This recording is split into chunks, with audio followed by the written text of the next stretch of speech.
Assalamualaikum warahmatullahi wabarakatuh.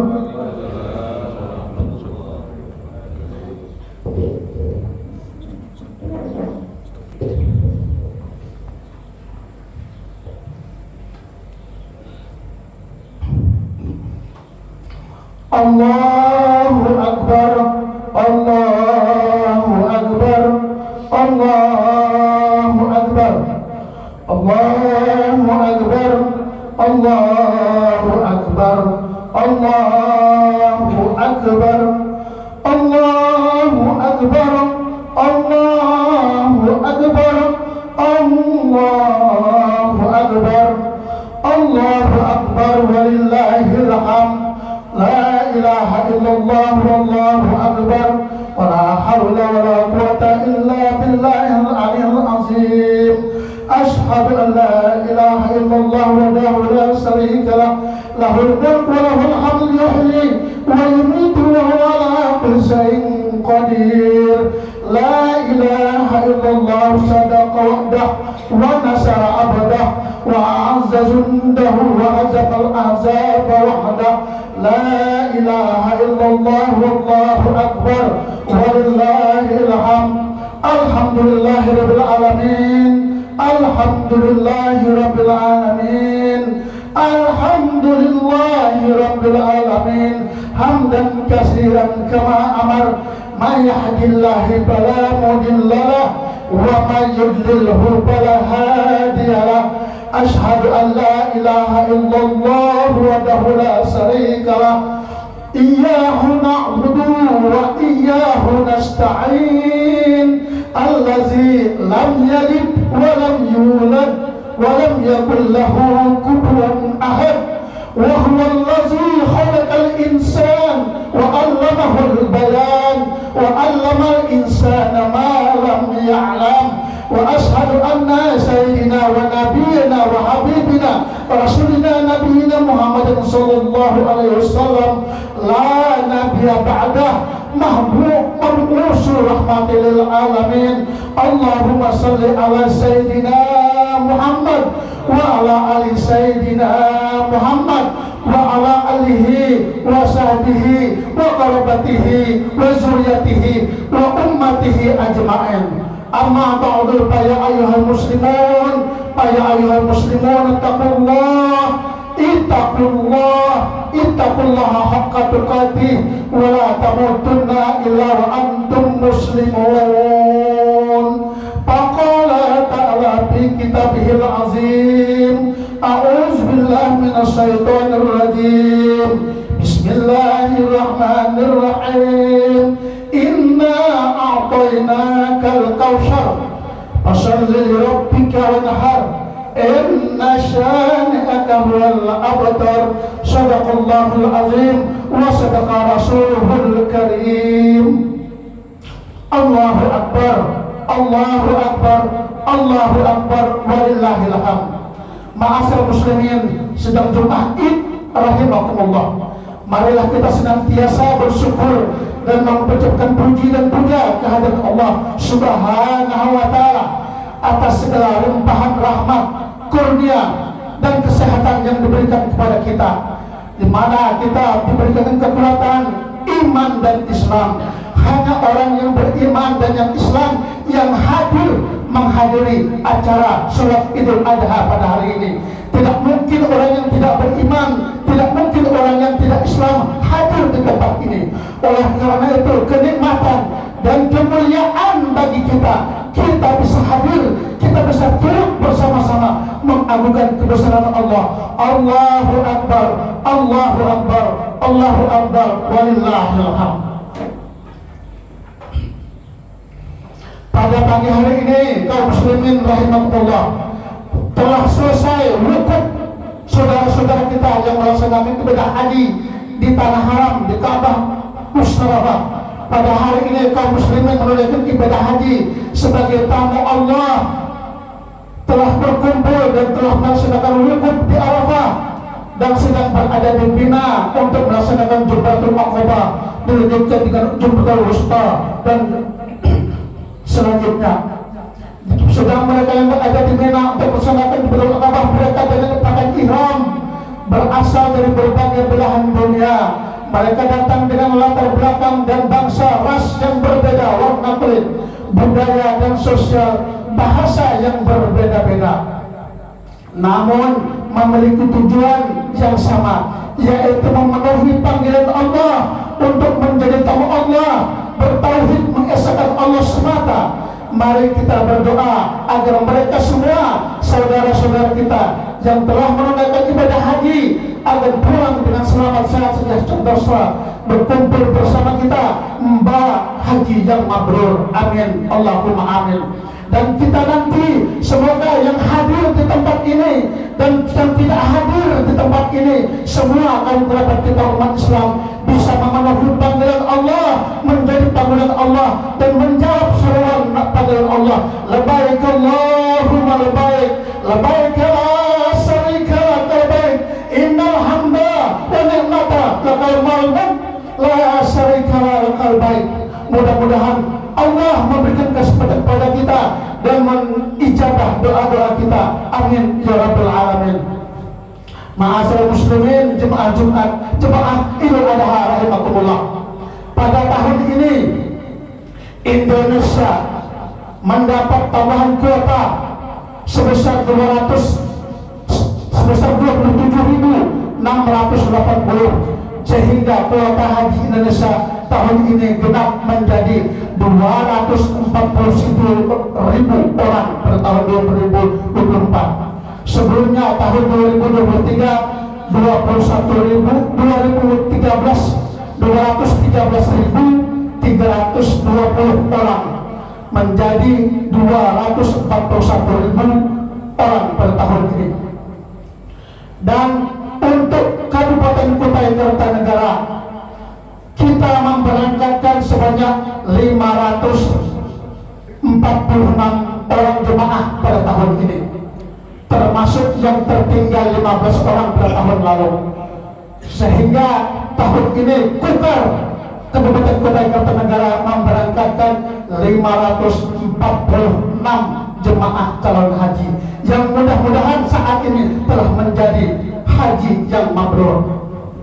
Sedangkan di tanah suci Arab sendiri di saat ini seluruh dunia berkumpul untuk melaksanakan ibadah haji sebanyak kurang lebih 1,8 juta jiwa yang sekarang berada di Arafah, langsung ke Mina dan Muzdalifah. Allahu Akbar, Allahu Akbar, Allahu Akbar, walillahil hamd. Lalu kapan kesempatan kita dipanggil oleh Allah menjadi tamu Allah? Kalau kita punya uang, kita punya rezeki, titipkanlah di penitipan pendaftaran haji. Untuk tahun lalu pendaftaran haji sebesar 35 juta setoran awal pada tahun lalu. Lalu sudah diputuskan pada tahun 2024 setoran awal itu harus 50 juta untuk setoran awal, sehingga tidak ada lagi pelunasan.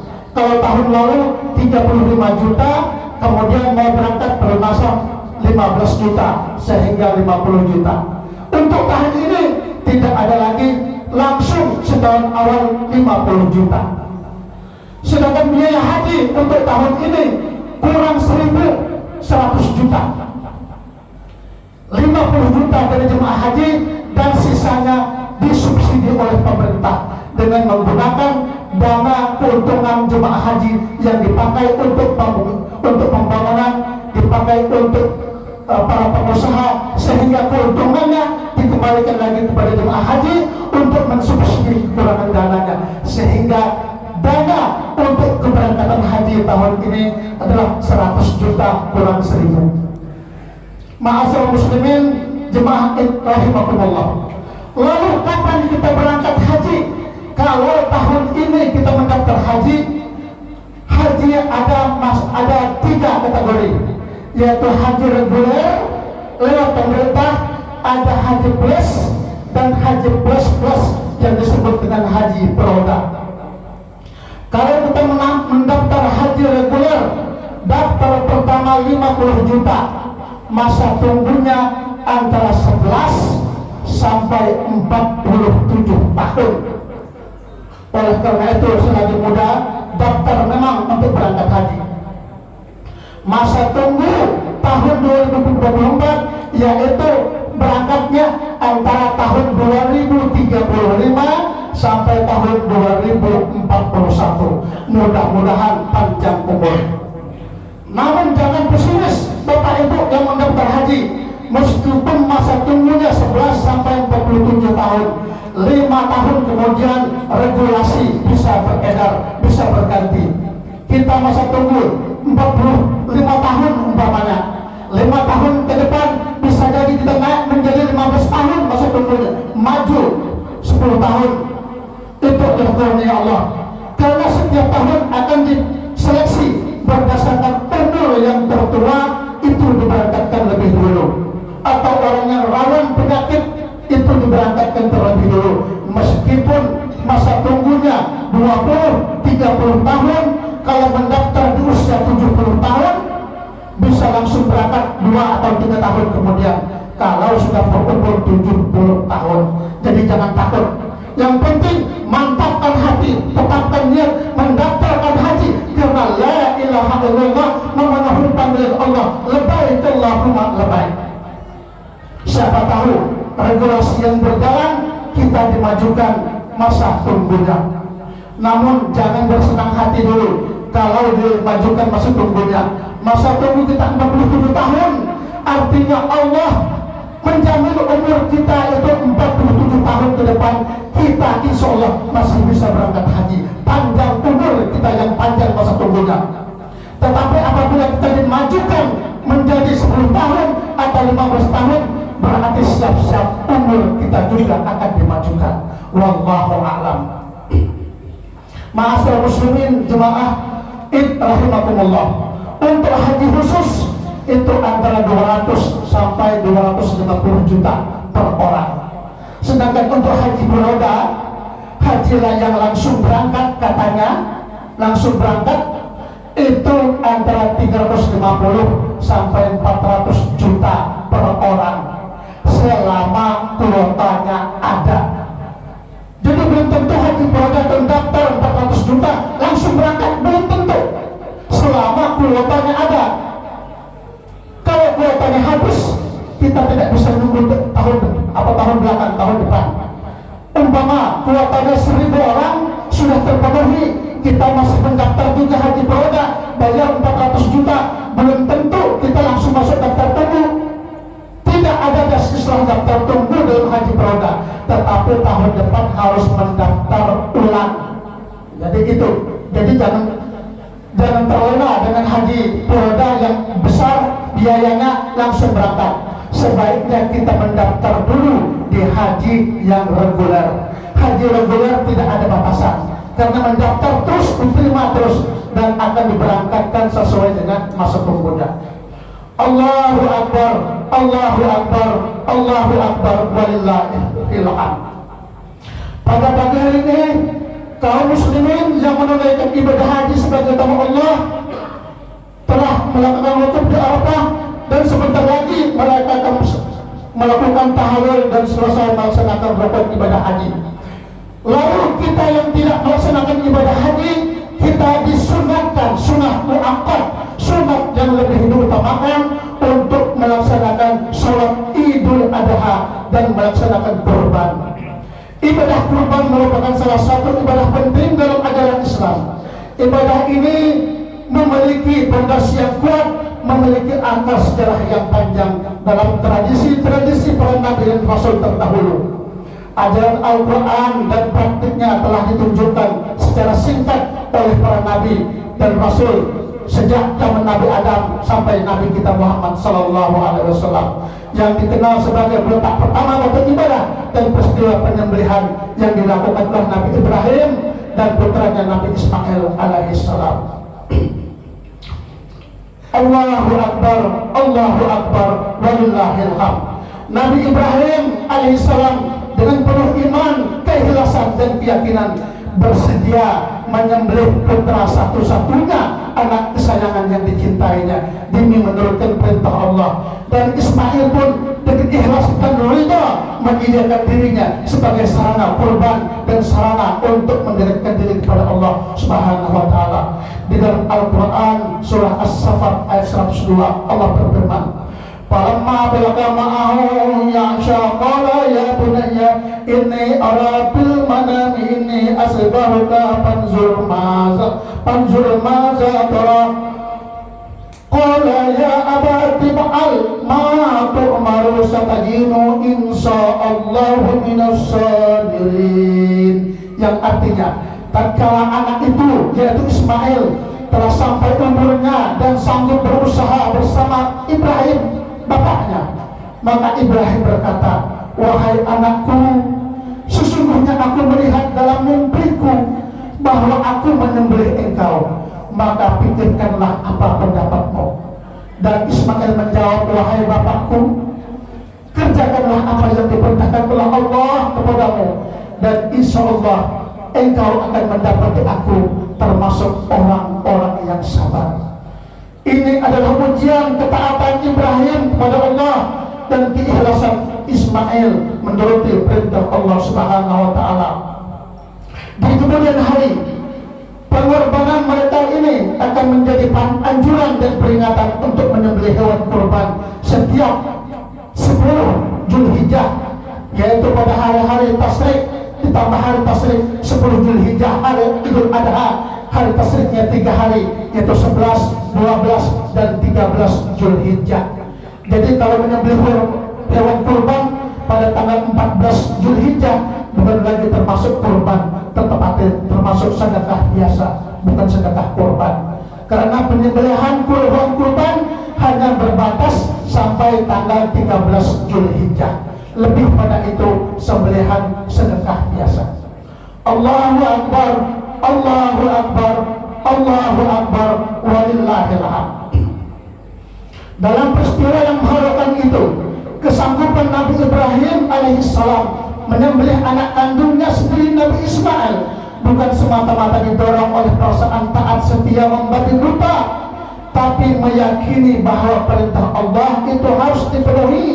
Bahkan perintah kurban sebenarnya sudah ada sejak zaman Nabi Adam alaihissalam, yang memerintahkan kepada kedua anaknya Qabil dan Habil untuk bersedekah. Waktu itu belum dinamakan kurban, tetapi dinamakan dengan sedekah bumi, untuk berkurban menyedekahkan dari hasil pertanian, perkebunan, dan peternakan mereka. Qabil yang serakah, Qabil yang tamak, bersedekah, berkurban dari hasil kebunnya, dari buah yang busuk-busuk, buah yang sisa, buah yang tidak layak dimakan. Sedangkan Qabil, orang yang ikhlas, putra yang soleh, dia memilih hewan ternaknya yang paling bagus, yang paling gemuk, dia sembelih, diletakkan di tempat yang harus diletakkan sebenarnya. Dan ternyata Allah hanya menerima kurbannya Habil. Oleh karena itu timbul lagi iri dengki Qabil, sehingga terjadi pembunuhan. Terjadi pembunuhan antara keduanya. Itulah sejarah pertama pembunuhan antara dua bersaudara. Na'udzubillah min dzalik. Oleh karena itu sekarang banyak terjadi peristiwa yang mencontoh kelakuan Qabil terhadap Habil tersebut. Allahu Akbar, Allahu Akbar, Allahu Akbar, walillahil hamd. Dalam ibadah kurban, nilai yang penting ada sikap batin berupa keikhlasan semata-mata, ketaatan dan kejujuran. Kalau kita tidak ikhlas untuk membeli hewan kurban, bayangkan 1 ekor sapi harganya 20 juta. Kalau kita pikir 20 juta mengajak istri dan anak makan di restoran kenyang sekenyang-kenyangnya, padahal tetangga menjerit, tetangga tidak dapat makan, tetangga tidak pernah makan daging setahunan. Dia tamak, dia loba, memikirkan hanya diri dan keluarganya. 20 juta beli sapi, bukan main itu. Disembelih, dibagi-bagikan begitu saja. Kalau ibu-ibu mungkin 20 juta bawa ke toko emas, dapat 15 gram beli emas. Namun ikhlas diberikan hewan kurban untuk dibagi-bagi.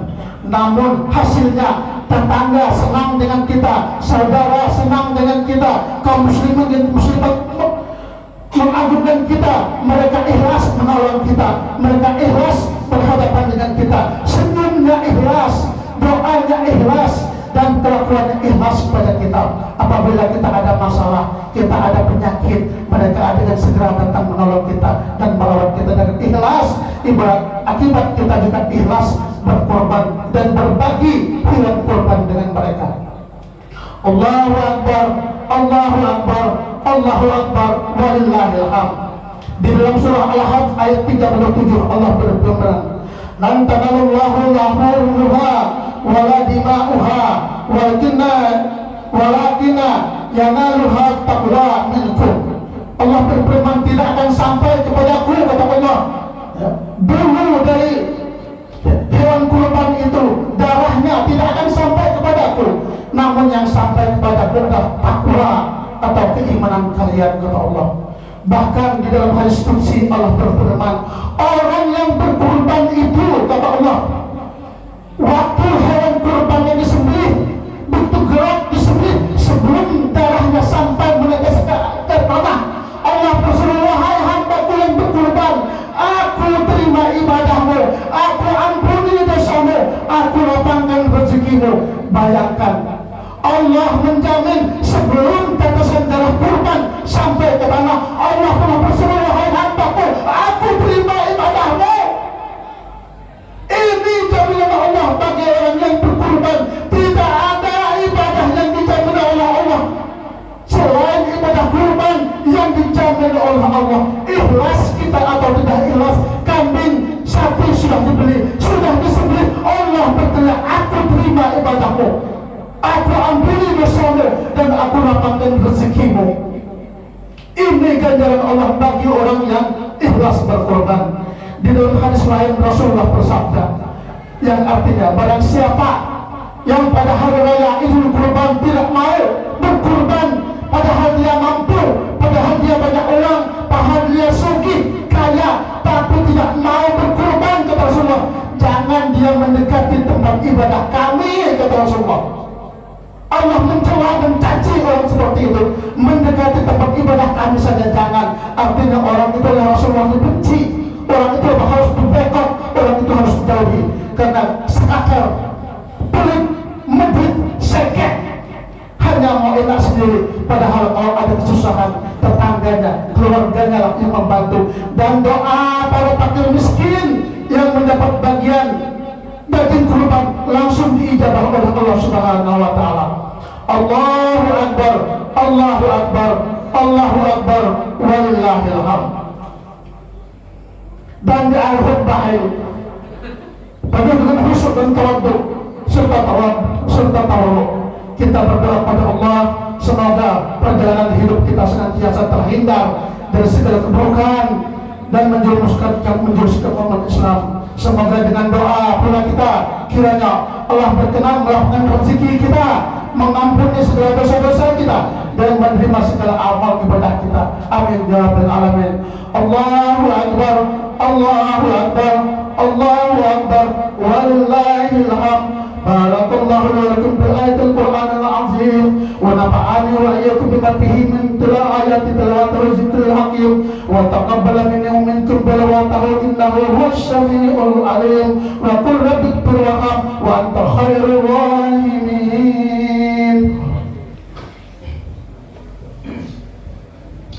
Allahu Akbar, Allahu Akbar, Allahu Akbar, Allahu Akbar, Allahu Akbar, Allahu Akbar, Allahu Akbar, Allahu Akbar kabira, walhamdulillahi katsira, wa subhanallahi bukratan wa asila.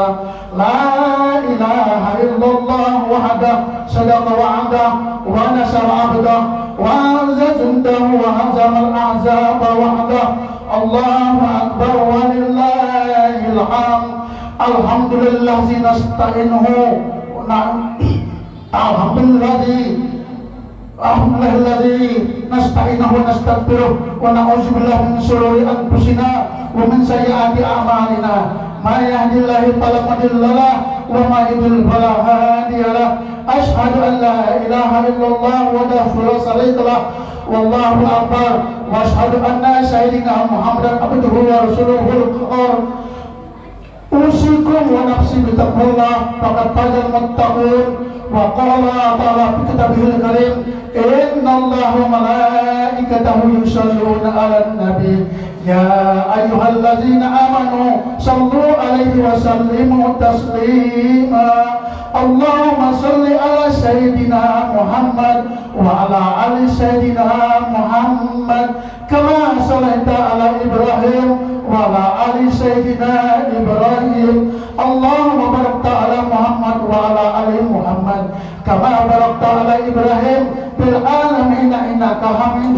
مجيد وارض اللهم على الأربعة الخلفاء الراشدين سيدنا أبو بكر وعمر وعثمان وعلي وعلى بقية الصحابة والتابعين والتابعين ومن تبعهم بإحسان إلى يوم الدين وإلينا معهم بمغفرة يا رب العالمين اللهم اغفر للمؤمنين والمؤمنات والمسلمين والمسلمات الأحياء منهم والأموات إنك سميع قريب مجيب الدعوات ويا قاضي الحاجات ربنا هب لنا من أزواجنا وذرياتنا قرة أعيننا واجعلنا للمتقين إماما ربنا ظلمنا أنفسنا وإن لم تغفر لنا وترحمنا لنكونن من الخاسرين ربنا لا تؤاخذنا إن نسينا أو أخطأنا ربنا ولا تحمل علينا